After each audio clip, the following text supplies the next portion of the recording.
Donc après ça, je vais vous parler des antisémites anti-nazis, c'est-à-dire des gens qui ont libéré les juifs des camps et qui ont été avec eux, qui les ont soutenus et qui en dispensaient pourtant pique-pendre. Voilà.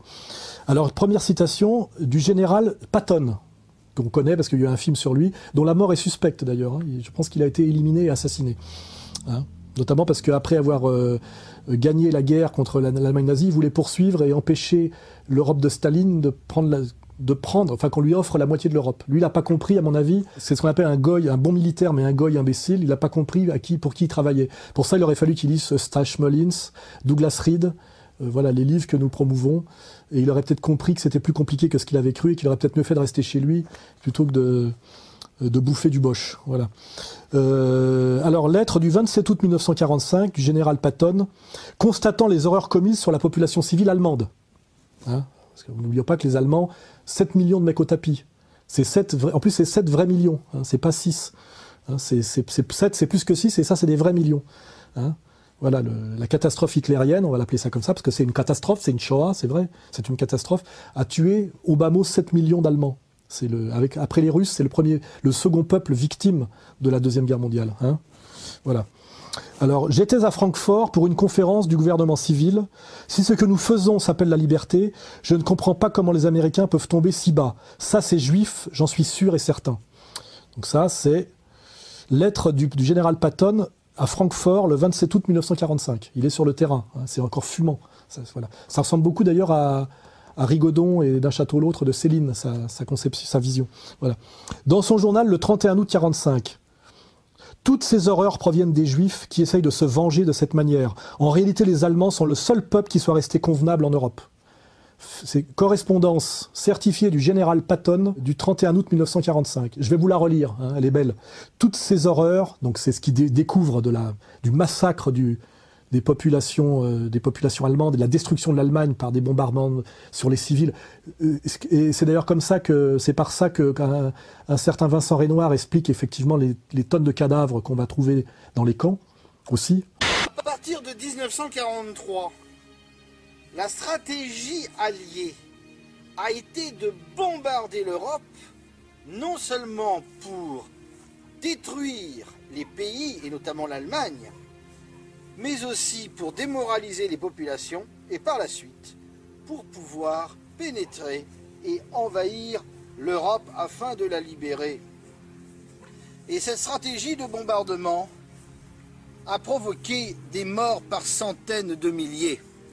Le 23 novembre 1943, l'aviation anglaise déverse 2300 tonnes de bombes incendiaires sur la population civile de Berlin. Un crime de guerre pour le moins qui ne sera jamais jugé, puisque ce ne sont jamais les vaincus qui jugent les vainqueurs. Les 16 raids de terreur sur Berlin dans les jours qui précédèrent et suivirent cette date firent des dizaines de milliers de morts civiles et des centaines de milliers de sans-abri.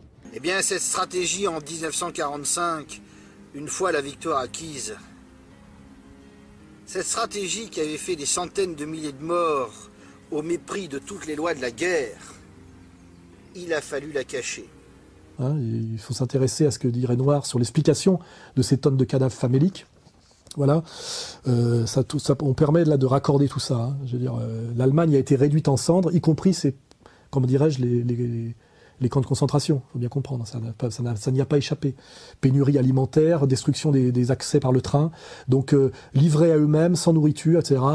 Plus rien pour les soigner. Donc effectivement, une mortalité exponentielle due bien sûr au fait qu'ils aient été concentrés dans des camps de concentration, mais à l'effondrement global du Reich, hein, qui ne les a pas épargnés, et étant donné qu'ils étaient déjà au bas de l'échelle de la survie et de la chaîne alimentaire, et qui a produit chez eux une mortalité exponentielle. Ce qui veut dire que la surmortalité exponentielle dans les camps s'explique aussi par l'effondrement de l'Allemagne et la manière dont les Alliés, avec la cruauté légendaire des peuples de l'Ancien Testament, c'est-à-dire juifs et protestants, ont massacré l'Allemagne, on les châtié sous une pluie de bombes, exactement comme font les Israéliens sur Gaza, ou comme ont pu la faire l'armée américaine en Irak, avec les génocides programmés par Madame Albright, 500 000 enfants morts de faim, etc., etc. Enfin, tout ça est...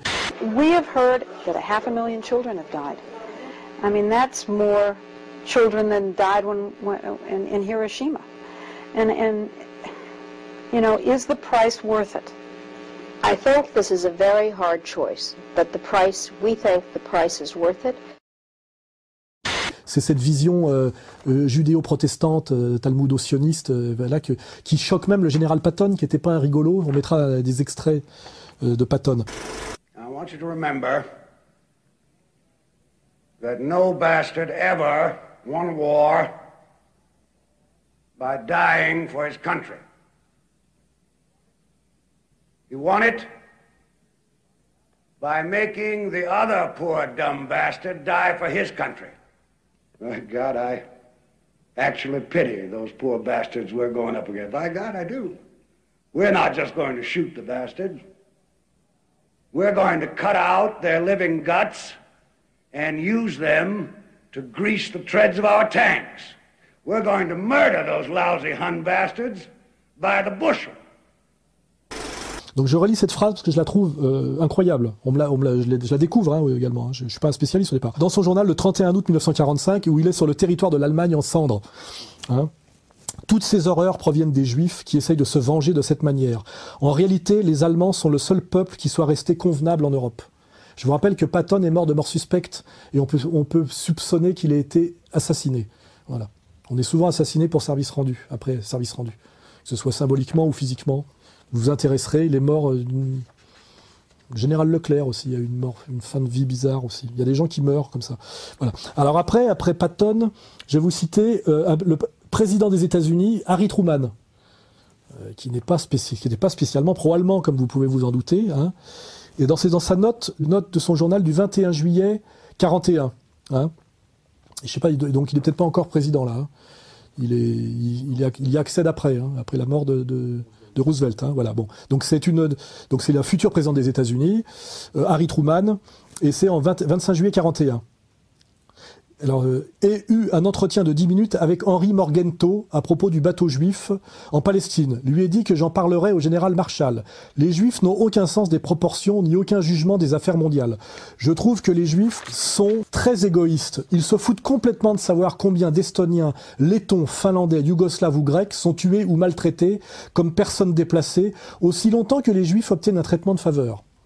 Quand ils ont le pouvoir, que ce soit physiquement, financièrement ou politiquement, ni Hitler ni Staline n'ont rien à leur envier au point de vue cruauté et mauvais traitement envers les faibles. Vous voulez que je vous la relise ou pas? Non, vous la repassez quand vous voulez. Ça, c'est Harry Truman. Et tout ça, validé et vérifié par tout ce qu'on a vécu, par les 65 années qu'on a vécu depuis, et notamment par rapport à ce laboratoire de la réalité juive qui s'appelle la Palestine occupée et l'État d'Israël. Je veux dire, c'est là. Je veux dire, Hitler a permis Israël, comme le dit très bien Rav von Shaya. Les bienfaits de la Shoah, c'est inimaginable. Inimaginable. J'ai bien peur qu'Israël ramène Hitler, si vous voyez ce que je veux dire. À moins qu'on procède à la troisième voie, qui est la mienne, égalité et réconciliation, sortie du tribalisme, respect de l'humanisme et de la République bien comprise, et que certains redescendent un peu sur terre. Alors maintenant, on monte encore la pente, Richard Nixon, président des États-Unis, qui d'ailleurs, je vous rappelle, a été poussé à la démission par le scandale du Watergate. Le 17 juin 1972, 5 intrus sont surpris dans l'immeuble du Watergate, siège du Parti démocrate à Washington. L'affaire semble d'abord anodine, mais 2 journalistes du Washington Post vont découvrir que les étranges cambrioleurs, équipés de matériel d'écoute, sont liés au comité de réélection du président Richard Nixon. C'est le début du scandale du Watergate. Au moment de ce scandale naissant, il commençait à s'énerver contre une certaine communauté et il essayait de s'en tourner uniquement de Mormons pour essayer de sauver l'indépendance de l'Amérique. Il avait un peu la même prise de conscience que son ancien ennemi politique, comme disait Kennedy, qui lui en est mort. C'est-à-dire qu'il essayait, effectivement, il prenait conscience et était de résister à quelque chose, sans doute, dont il n'avait pas mesuré la puissance dévastatrice sur l'Amérique, que Choprade appelle par prudence l'état profond. Voilà. Alors Richard Nixon, enregistrement d'un appel téléphonique entre Nixon et son conseiller Bob Haldeman. C'est des écoutes liées justement à l'affaire du Watergate. Je veux connaître tous les domaines sensibles où des juifs sont impliqués, Bob. Les juifs sont partout dans le gouvernement. Et nous devons aller dans ces domaines et trouver l'homme qui peut contrôler la situation et qui n'est pas juif pour patrouiller les juifs. Grâce à Dieu, il y a des exceptions, mais on ne peut pas faire confiance à ces bâtards. Ils se retournent contre nous. Je comprends un peu mieux aujourd'hui pourquoi Nixon, effectivement, était obligé de démissionner.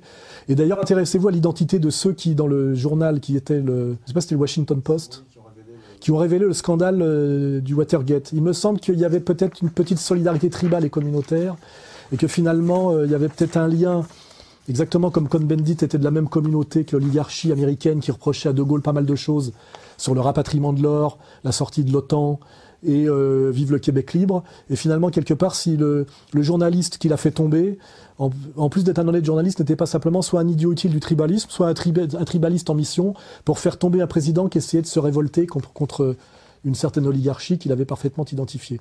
Lui n'a pas été assassiné comme Kennedy, mais il a été obligé de démissionner. Peut-être justement parce que, en dernière instance, malgré tout ce qu'on pouvait lui reprocher, et que Hunter Thompson lui reprochait d'ailleurs, il était, en dernière instance, finalement, un pas si mauvais patriote. Et c'est pour ça qu'il fallait le remplacer. Voilà.